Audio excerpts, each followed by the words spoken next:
Good afternoon, everybody. Welcome to this Bengals training camp report presented by Medical Mutual. I'm Dan Hoard alongside former Bengals offensive lineman and Ring of Honor nominee Dave Lapham.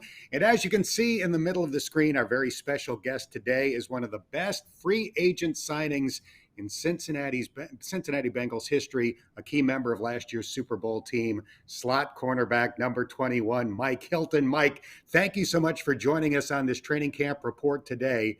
I brought a prop to get things started today. I have in my hands a preseason NFL magazine. On page 26 of this magazine, they rank the top slot cornerbacks in the NFL. They've got Mike Hilton ranked number 1 in the NFL, which I think is well-deserved. Do you think your contribution last year to the Bengals' run to the Super Bowl has made the rest of the football world realize just how valuable you are? Yeah, I believe so. Number one, if we're just talking about off the field, I feel like the coaches and the guys in the locker room understand what type of leader I am. I'm going to be vocal. I'm going to be emotional when I play. And, I just always try to make sure guys are hype and ready to play. And then when I get on the field, I just feel like I'm a pure playmaker. When I have opportunities to change the game, I take advantage and just try to be a big stepping stone on this team. Yeah, we're seeing some of your unbelievable efforts and plays last season. To pick off Big Ben, I mean, Big Ben like the back of your hand after watching him all those years in practice, and you get him in the game. And then the big interception you had against the Tennessee Titans in the playoffs. But this pick six against Ben, whew, man, that's sweet sugar right there. Do you have a favorite, or are they all equally, big in your mind? So I'll say my most emotional and just feeling good was definitely the pick six, but I feel like my best pure play was the one in Tennessee. It's playoff time, and you got to make those type of plays to win games, and I felt like that was definitely a momentum swing type of play, and we were able to carry it all the way to the Super Bowl. Mike, you're 5'9" and a $184. But you're a great physical tackler. You're one of the best blitzing cornerbacks in the NFL. If that is your height and weight on the roster, how big do you play? I'm 6'3", 215. Anybody that asks, I give them that exact weight, 6'3", 215. I'm able to bang down there with some of the big guys, but also, step on that island and hold my own. So I feel like I provide a mixture, and, I'm just real disruptive in the box or in coverage. Had an assistant coach in high school who had a great saying, and it was, it's not the size of the dog in the fight, it's the size of the fight in the dog. Yeah. And you are the definition of that. Like, you guys have just talked about. Aside from the physical part of it, you have supreme football IQ. You have a beautiful football mind. How big has that been in terms of you playing for as long as you played in the National Football League? How smart you are as a football player? Number one, it just comes with experience. The more you play, the more you obviously see, and obviously the game slows down. So me going into my 6th year, every year I've just learned, route concepts, formations, any type of tendencies offense will be able to give up. So I feel like as I'm just maturing in my career, I'm only going to get smarter, and, I feel like you'll help put me in positions to make some more plays. So you've got 9 training camp practices in the books. Number 10 is coming up at 2:15 this afternoon. We're seeing footage right now of some of the defensive back drills that you do every day. The Bengals drafted 3 defensive backs this year, including first-round pick Dax Hill. How are those young guys doing, and how much are they picking your brain? Oh, they're doing real well. Starting with Dax, from the start of OTAs, he was put in a tough spot, but we know as a defense, these are going to be valuable reps for him, particularly. But, he's always coming asking questions and just trying to get any information he can from any of us. And then just going down the line to Cam Taylor-Britt, he's kind of the same. He's always asking questions. He knows we're going to count on him a lot this year. So those 2 guys, we definitely got to make sure every week are on top of their game and, ready to play.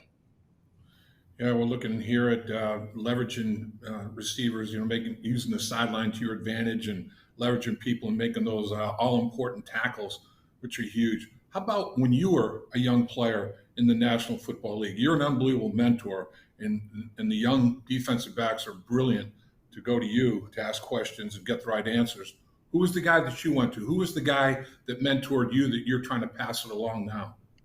When I first got to Pittsburgh, Will Gay, he was a guy that played for a long time, played in that Pittsburgh system for a long time, and we both played the same position. So as soon as I got there, he took me under his wing, man, and I'm really appreciative of him to this day.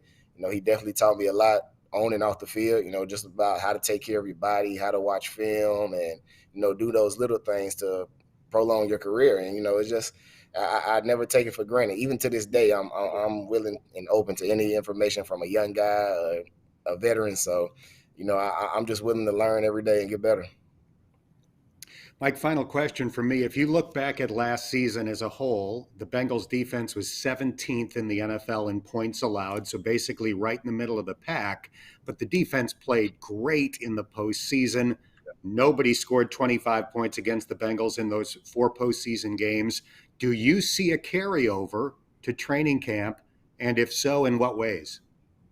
Yeah, I do. Number one, everybody's a year under Coach Lou's system, so guys are communicating a lot better, pre-snap, even post-snap, and guys understand, the in and outs of the system now. So we're able to fly around faster and really just be in position to make plays. So we know this upcoming season, we're a lot more confident going in, and some of those plays we left out, we'll be able to close the deal on those.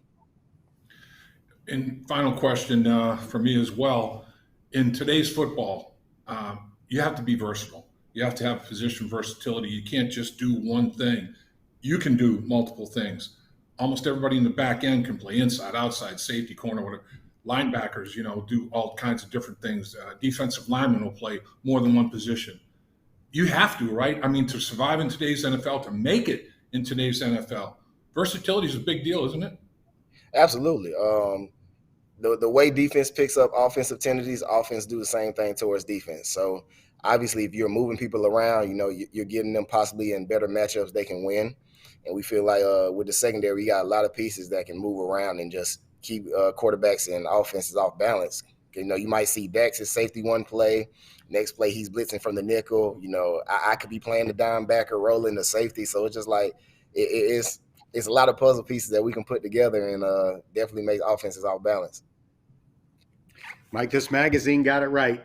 Best slot corner in the NFL. We appreciate your time today, and best of luck on having another great season with the Bengals. Thank you, guys. One of the best people in it. the NFL as well. One of the best people, man. Guys, it's unbelievable. With you there. All right, that is Mike Hilton. We appreciate him joining us. And now let's move to some more training camp footage. We're looking at defensive linemen right now. And Lap, if you had to pick out a position group that has been excellent this year in training camp, I might start with the defensive line, whether it's the veterans like DJ Reader and Trey Hendrickson and BJ Hill and Sam Hubbard, or some of the new young guys. These guys have performed extremely well. I agree, Dan. It's one thing that a problem you like to have is, oh my gosh, what are we going to do on final cut down? What are we going to do on the first cuts? I mean, all the guys that we have here at training camp, we like them. They all belong. BJ Hill's liking his little groove going on as he's getting loosened up for practice. But that group, the interior and edge guys it's a very, very deep, very, very talented group. And just like we were talking about the versatility on the back end, versatility in the front end is big as well. Lou Anarumo can not have to substitute personnel to make changes that the offense will usually have the last opportunity to sub because they can quick snap you and catch you with too many men on the field. So if they get you in a formation or personnel grouping, it's like, we're not worried. We're just going to make a change here because, like Mike was talking about, in the back end, they can do so many things, so multiple with respect to their talents and their abilities. The same thing up front, same thing at linebacker. So it's a bunch of positionless players that can do so many things, and the pass rush has been extraordinary. I mean, Trey Hendrickson is elite and smart. I mean, he is such an intelligent pass rusher, and we can talk about that, Dan, with so many of these players. Not only are they gifted physically, but boy, they've got a mind to go with it. And that's 1 + 1 = 3. That's football synergy right there. When you've got both of those components at a high level, and you've got that in a big number of your players on either side of the football, man, you've got something special building. In our conversation with Mike Hilton, we talked about the 3 defensive backs that the Bengals drafted this year, but they also drafted 2 young defensive linemen with good pass rushing track records from their college careers. Zach Carter, who has typically lined up inside as a tackle, number 95, but he's got the versatility to bounce outside. And then Jeff Gunter, more of an outside guy, number 93. They have both had excellent camps so far. You're right, Dan. In my mind, I mean, I can think of just about every practice that we've attended, they've flashed. They've done something. And that's what you want to do. You don't want to be a one-time, oh yeah, boy, that was a great play, and then never be heard from again. You want to be a guy like, oh, well, this is something that he does on a consistent basis. It just isn't a flash in the pan here. And now that the preseason games are starting, and that's when these guys are going to, really be able to prove their worth and show their mettle is, man, what kind of plays are they going to make against the opposition? Who's going to have the better game? Who's going to have the better game in week 2 against the Giants and not just be a flash in the pan? So these preseason games, these 3 preseason games are going to be massive for the young guys that we're talking about.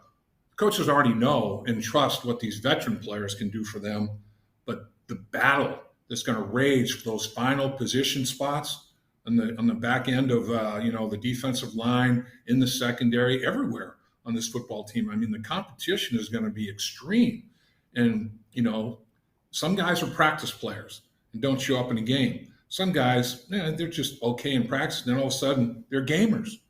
The lights go on, the whistle blows, and they're playing football now. So now you have to find out which category, players are in. And what you want is both. You want a guy that is a good practice performer because you have confidence that he's understanding it and carries it over to the game. But some guys don't, and you have to find out what type of guy each guy is. And you got to, 3 weeks to get that done. Those lights go on for the first time in the preseason this Friday at home against the Arizona Cardinals. I know some people scoff at game 1 of the preseason because the starters don't play much, if at all. But I think it's important to keep in mind that if you've got 2 teams of 90 players at this point in an NFL training camp, the bottom of those 180 guys was probably the best player on his college team or close to it, certainly the best player on his high school team. These are 180 great athletes, and the bottom guys on that scale, it's a tremendous thrill for them to get the opportunity to play in an NFL preseason game. No question. We're looking at the defensive linemen, for example, working here against combination blocks. Their defensive line teammates holding the dummies are the linemen, showing a blocking pattern, and then the defense has to take the responsibility. What outside shoulder am I supposed to play here? What technique do I use? How do I place my hands? How do I split the double team? All those kind of things. All these guys have done it at an extremely high level, like you said, Dan. High school, college, the National Football League. And, I can remember my first preseason game like it was yesterday. I can remember walking into the locker room for the first time, walking to my locker, and it's like, man, there's a 62 jersey. It's got my name on the back of it. Oh, my gosh. I've been dreaming about this forever. This is unbelievable. And you almost have to pinch yourself, wake up, and snap out of it because you're playing against, people that are trying to, make their team and get a job as well. And it's very competitive. But, boy, do I remember, running. I can remember running out in the field for warm-ups the first time. I can remember running out in the tunnel for the game, with the team for the first time. I mean, it was against the Miami Dolphins, and I was supposed to play against the Dolphins in the college all-star game, but it got canceled because of a work stoppage. But the first opponent in our preseason schedule that year was the Miami Dolphins. But because of the work stoppage, I thought I was going to be playing against Manny Fernandez and Nick Bonacani, and I'm like, whoa, what am I doing out here? Well, they weren't there because of the work stoppage, but it was still unbelievably exciting and something you just never forget. That's a long time ago. And I have a vivid memory of it for sure. Well, as we look at some footage of offensive line versus defensive line here, they've been in full pads for about a week. As we've noted, the preseason opener is coming up at home on Friday night. What will you be looking for out of the offensive line on Friday? Pad level, see if their pad level is good. It's you don't want to see any free runners, because usually when there's a free runner, there's an assignment error. So what I'd like to see out of the offensive line is no self-destruction, no missing assignments, no false starts, no holding penalties. If you can get through the game with none of that, preseason game, but minimize it. And if it does occur, make sure it doesn't occur at a very inopportune time. As such, you're going for the winning points, and you're the guy that has the holding penalty. You won't sleep very well that night after that football game if you do that, and you might not sleep very much that next week. All right, well, that's going to just about wrap up our training camp report today. We want to remind you that the Bengals practice this afternoon at 2:15. They're off tomorrow. They practice again on Wednesday at 2:15, free and open to the public if you haven't been out to camp yet, right next to Paul Brown Stadium. And again, the preseason opener coming up Friday night, 7:30, against the Arizona Cardinals. For Dave Lapham, Mike Hilton, and our entire crew, I'm Dan Hoard. Thanks for checking out this training camp report presented by Medical Mutual.